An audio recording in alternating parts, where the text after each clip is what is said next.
தற்பொழுது கிடைத்துள்ள அண்மை செய்தியை பார்த்து வருகிறோம். 500க்கும் கடந்த 2015ஆம் ஆண்டு ஆறுமுக ராஜா என்பவர் கொலை வழக்கில் 3 பேருக்கு தலா 3 ஆயுள் தண்டனை விதிக்கப்பட்டுள்ளது. இதுகுறித்து கூடுதல் விவரங்களை செய்தியாளர் ஜெகநாதன் வழங்க கேட்கலாம். வணக்கம் ஜெகநாதன், இதுகுறித்த விவரங்களை வழங்கலாம். வணக்கம் அஸ்வினி. கடந்த 2015ஆம் ஆண்டு சிறுவைகுண்டம் அருகே உள்ள வெள்ளூர் பஞ்சாயத்துக்குட்பட்ட நவலடியூரை சேர்ந்த ஆறுமுக ராஜா என்பவர் சிறுவைகுண்டம் காவல் நிலையம் அருகே அடிவாரால் வெட்டி கொலை செய்யப்பட்டார். சாதி ரீதியான கொலை என்பதால் சிறுவைகுண்டம் காவல் நிலைய போலீசார் வழக்கு பதிவு செய்து விசாரணை மேற்கொண்டு வந்தனர். இந்த வழக்கில் 6 நபர்கள் கைது செய்யப்பட்டு விசாரணை தூத்துக்குடி சிவில் உரிமை பாதுகாப்பு சிறப்பு நீதிமன்றத்தில் நடந்து வந்தது.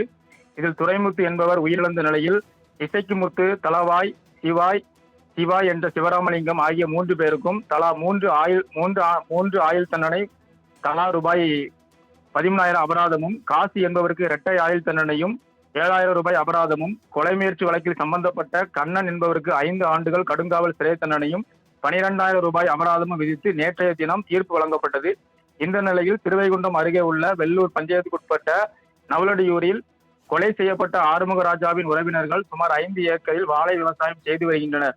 நேற்றைய தினம் தீர்ப்பு வந்த நிலையில் இன்று காலையில் ஆறுமுக ராஜாவின் தோட்டத்தில் பயிரிடப்பட்ட வாழைகள் வெட்டி சாய்க்கப்பட்டதாக அவரது சகோதரர் இளையராஜாவுக்கு தகவல் கிடைத்தது.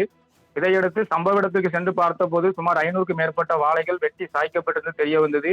மர்ம நபர்கள் வாழைகளை தீ வைத்து கொளுத்துவதற்காக 2 பாட்டில்களில் பெட்ரோல் வாங்கி வந்து அந்த வாழைகளை கொளுத்த முயன்றுள்ளனர். ஆனால் பச்சை வாழைகள் என்பதால் தீப்பிடிக்கவில்லை. இதனால் ஆத்திரமடைந்த மர்ம நபர்கள் வாழைகளை வெட்டி சாய்த்துள்ளது தெரிய வந்தது.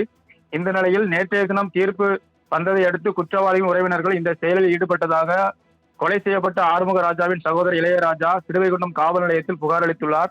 மேலும் தங்களது உயிருக்கு எந்த நேரத்திலும் ஆபத்து இருப்பதாகவும் பாதுகாப்பு இல்லாத ஒரு நிலை உள்ளதாகவும் இதற்கு உரிய நடவடிக்கை எடுக்க வேண்டும் என்று அவர் அந்த புகாரில் அளித்துள்ளார். இதற்கிடையில் பாதிக்கப்பட்ட நபர் வீட்டின் முன்பு 10க்கும் மேற்பட்ட போலீசார் குவிக்கப்பட்டுள்ளனர்.